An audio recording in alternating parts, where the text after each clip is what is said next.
But there can be no complaints. Australia proved not only here today, but consistently throughout the tournament, that they're the best side in the world. So the Prime Minister has lost his bet with Bob Hawke, the Australian Premier. He commiserated with England, who then moved on to a West London hotel for the after-match dinner and the post-mortem. At half-time we decided that there was basically nothing to lose. We threw everything at the Aussies, and fair play to them. They just defended extremely well. They were tremendous in defence, and on the day the better side won.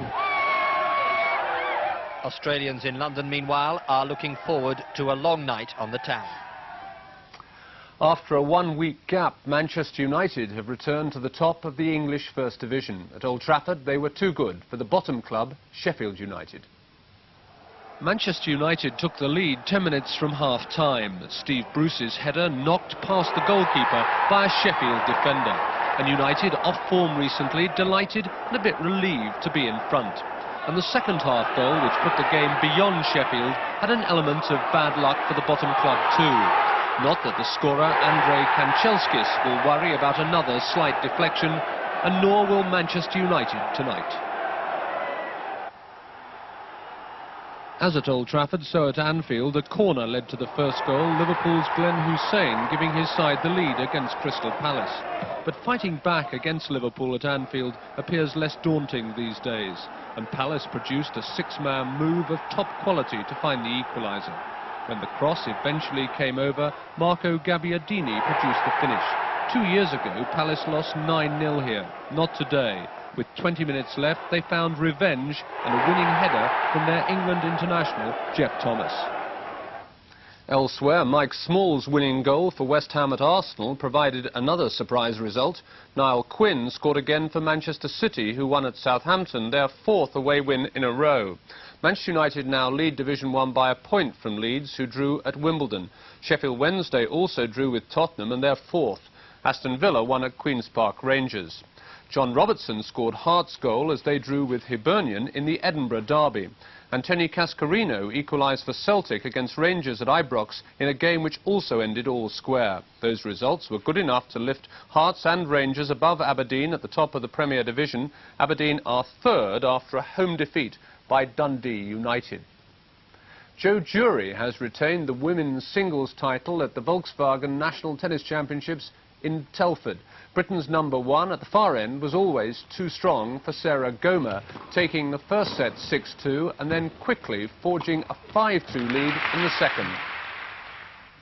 She then secured a straight sets victory by breaking Gomer's serve for the fifth time. It's Jury's sixth national title in 9 years. And now back to the explosion at a hospital in Belfast. In the past few minutes, it's been confirmed that it was caused by a Semtex bomb. It's said it was carried through an underground passageway from the civilian part of the hospital and placed against security doors leading to the military wing.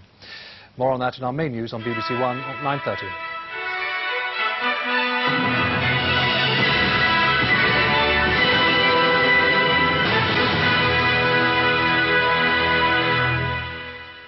Good evening. The week before last, it was all about high pressure, and last week it was all about low pressure. Let's have a quick look at last week, then in review. In fact, Wednesday morning, the coldest place was in Northern Ireland, and indeed Wednesday turned out to be the sunniest day as well, with Shawbury getting 7.5 hours of sunshine. On Thursday, we saw the wettest place of the week, Douglas in the Isle of Man, with just over 2 inches of rainfall there, and in the warmest place of the week, well, that was yesterday at Heathrow Airport with 16 Celsius, 61 Fahrenheit. Well, that was the past. Let's have a look at the present and the future. And tonight it's going to be a wet and windy night over the southern half of the country. Very strong winds up to gale force there and some quite heavy rain as well. Further north, though, the clouds more broken, showers around. And with the wind dying away, it could well be a touch of frost, perhaps even some fog around by the morning. And then tomorrow, well, there's the weather map, tightly packed isobars, so some very strong winds again tomorrow for the southern half of the country, certainly. And that cloud and rain slowly clearing away. So by the afternoon there could be a bit of brightness around in the eastern half of the country, but then those strong winds will soon be bringing those showers across the country, and indeed some of those showers could well be quite heavy, with some hail, perhaps even some thunder mixed in. And with those very strong to gale force winds, it's going to certainly feel pretty chilly over many parts of the country. And that's all from me.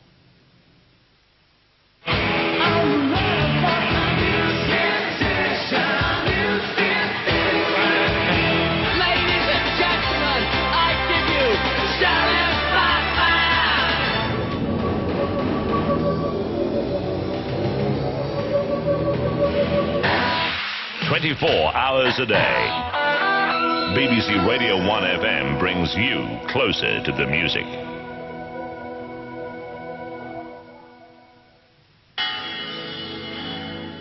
Here on BBC2 now, the golden age of pop is recaptured from the archives with the classic sights and sounds of the 60s. Sing along now, come on, without, yeah, yeah. Tonight on Sounds of the 60s, Manfred Mann, The Foundations, Procol Harum, The Bee Gees, The Rolling Stones, Status Quo, and The Move.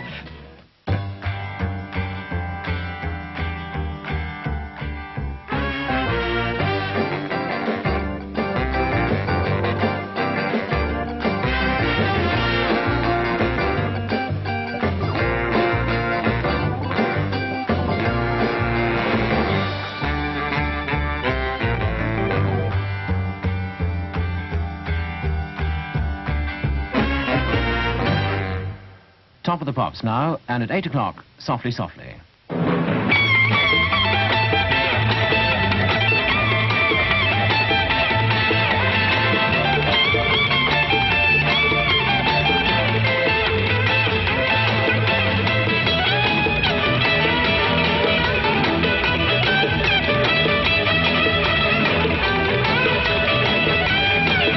Yes, it's number one. It's Top of the Pops.